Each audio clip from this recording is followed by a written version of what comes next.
We continue our coverage tonight of allegations that a jury for a local murder trial was being watched by the judge and others in the case as they deliberated the verdict. The Nueces County District Attorney's Office tells our Michael Gibson they are still awaiting a new judge to be appointed for the punishment phase of Derek Barra's trial. 214th District Court Judge Ina Klein recused herself from the case yesterday after these allegations broke.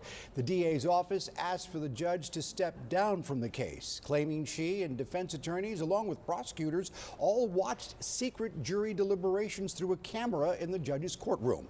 Our Michael Gibson first broke the story and has the follow-up report tonight as legal experts weigh in on the issue of jury privacy. Jury privacy is something many of us thought was guaranteed. But after the 214th District Court allegations were lodged, that's all been called into question.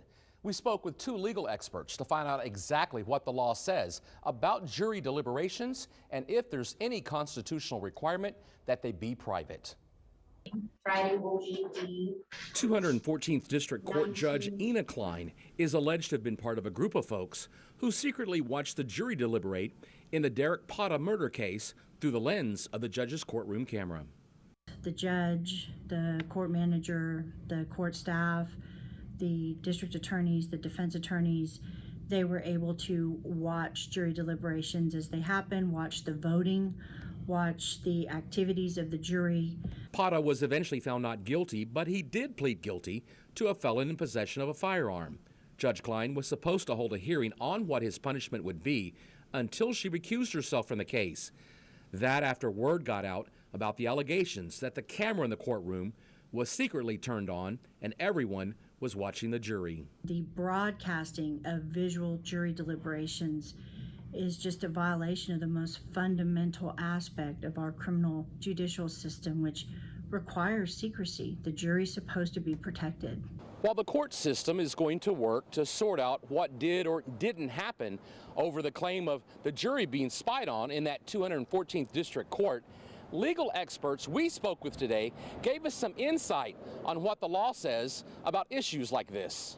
It certainly goes against practice. It certainly goes against tradition. I think it raises significant concerns about undermining sort of the nature of the jury right. Jennifer Lauren is a UT Law School professor who tells 3 News that the Constitution doesn't call for jury privacy.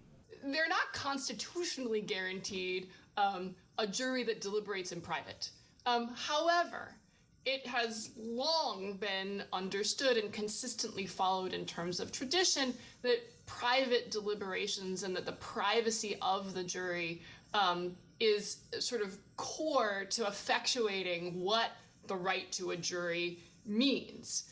Local attorney Matt Manning says the Code of Criminal Procedure says this about jury deliberations. Article 36.22 says that no person can be present with the jury while they're deliberating. Manning adds that while the law doesn't expressly forbid cameras from being used to watch jury deliberations, he says the camera is tantamount to someone being in the courtroom with a jury. The idea is that that's essentially a means for a person to be present with the jury if there's a videotape in the jury's room while it's deliberating. Manning points to a 2003 case out of Harris County where there was an agreement to record jury deliberations for educational purposes, but the district attorney objected. The court agreed that those jury deliberations should remain secret. Manning does believe there could be some benefit in showing actual jury deliberations, but the overriding concern is to ensure that the juries aren't unduly influenced by a camera, and that's why they haven't been used until apparently now. Michael Gibson, 3 News. Thank you, Michael, for that report.